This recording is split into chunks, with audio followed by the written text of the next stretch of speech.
Captain America put together Earth's mightiest heroes, and then Wizards handed him a precon that keeps blowing up its own team. Avengers Assemble is a beautiful, go-wide hero deck with one embarrassing habit. Half its board wipes destroy your own guys. Today we fix that twice. Once for about $20 and once for the full Avengers Tower budget. I'm Kai. Welcome to the arena.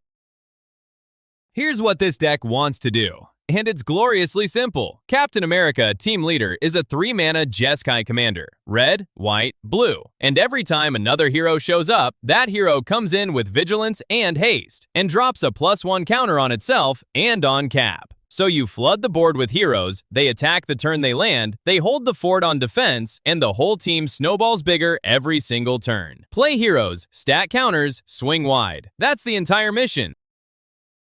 Let's read the captain, because the words do the work. Captain America, Team Leader, 3 mana, a 3/3 human soldier hero. Whenever another hero you control enters, it gains Vigilance and Haste until end of turn. Then you put a +1/+1 counter on that hero, and another one on Captain America himself. Read that again. Every hero makes the whole operation tougher, and Cap grows right alongside them. He's the anthem, the payoff, and the general all in one card. Protect this man, and the counters never stop coming.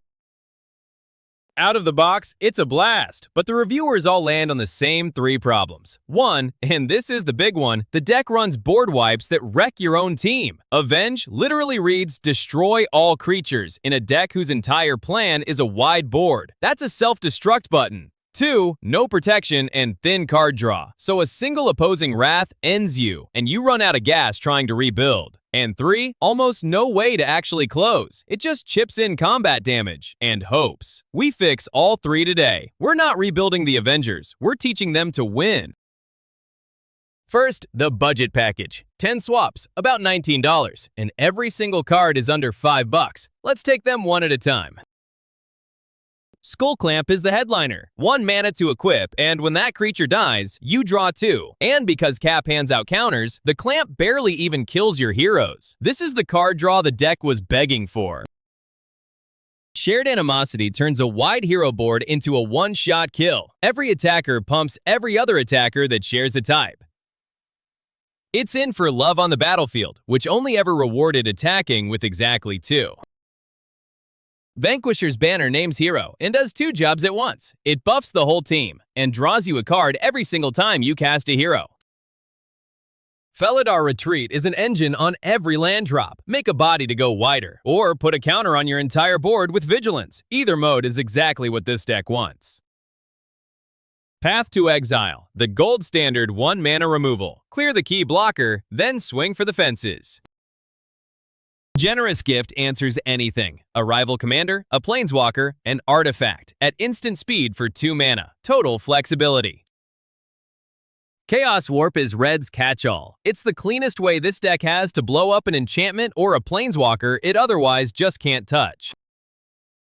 Unbreakable Formation is the answer to that self-destruct problem. Flash your team indestructible to laugh off a wrath, or cast it in your main phase for a counter and Vigilance on every creature. It's in for Avenge, and Avenge is gone for good. Basri is a go-wide counters engine on a planeswalker. Protect a hero, double your attackers into tokens, or ultimate for the overrun. In for a spare mana rock the deck never needed. And Dictate of Heliod, a flash anthem, +2/+2 to your whole team. Ambush a blocker on defense, or turn your board lethal out of nowhere.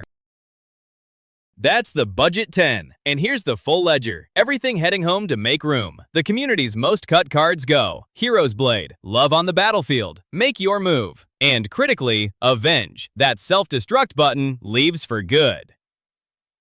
$19, and suddenly the Avengers stop tripping over each other. Now the Baller Package. 8 cards, about $257, capped at $300. This is the dream build. Same idea, one at a time. Cathar's Crusade is the card your commander was made for. Every creature that enters puts a +1 counter on your entire board. And with Cap making heroes all game, the whole team just balloons. Cyclonic Rift is the one-sided board wipe. Overload it, and every non-land permanent your opponents control goes back to hand, while your counter-loaded army stays right where it is. Esper Sentinel is the best one-mana card draw engine White has to offer. It taxes every opponent's first non-creature spell, or it just hands you a card, all game long. Elish Norn, Mother of Machines, does something filthy. Cap's hero trigger fires a second time, so every hero brings 2 counters instead of 1, and she shuts off your opponent's enter the battlefield tricks while she's at it. Anduril, Narso Reforged, is colorless, so it's perfectly legal here. And on every attack, it drops a +1 counter on each creature you control. A second counters engine bolted right onto your general's plan. Teferi's Protection is the card this precon was crying for. Phase your entire team out of a Wrath, a lethal swing, anything at all, and your life total can't even change. Jeska's Will, with your commander out, gives you both halves, a burst of red mana, and 3 cards of Impulse Draw. That is your explosive turn in a single card. And Akroma's Will. Again, both modes with your commander out. Flying, Vigilance, Double Strike, plus Lifelink, Indestructible, and Protection from every color. It turns a wide board into a lethal, unkillable Alpha Strike. That's the Baller 8. Out go the lowest impact leftovers. West Coast Expansion, Austere Command, a couple of spare mana rocks, cards this deck simply won't miss. Every edition feeds the exact same go-wide plan the $20 build runs. It just runs it, in a tuxedo.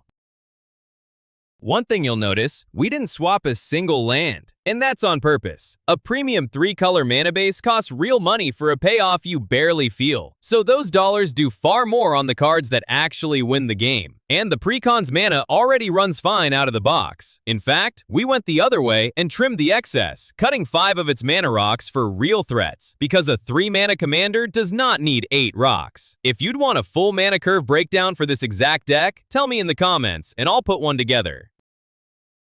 Quick money talk. The budget package lands at about $19. On the baller side, 4 cards, Esper Sentinel, Teferi's Protection, Jeska's Will, and Cyclonic Rift carry roughly 3/4 of the total. So if you're building toward it, grab the cheaper synergy pieces first, Cathar's Crusade, Anduril, Elish Norn, and add the premium interaction last. Same team, your pace. And that's Avengers Assemble, finally pointed at winning instead of benching its own heroes. For $20 or the full tower, your call. Now it's your turn. Drop your own upgrade picks in the comments and tell me which precon you want on the table next. I'll review it and upgrade it right here on the channel. Full lists, prices, and sources are linked below. And if this helped, a like and a subscribe go a long way. When you're ready to build this one, come grab your singles and sealed at arcanearena.net. A quick credit, this guide was written by Rob, the founder of Arcane Arena, and narrated by me, Kai. See you next time.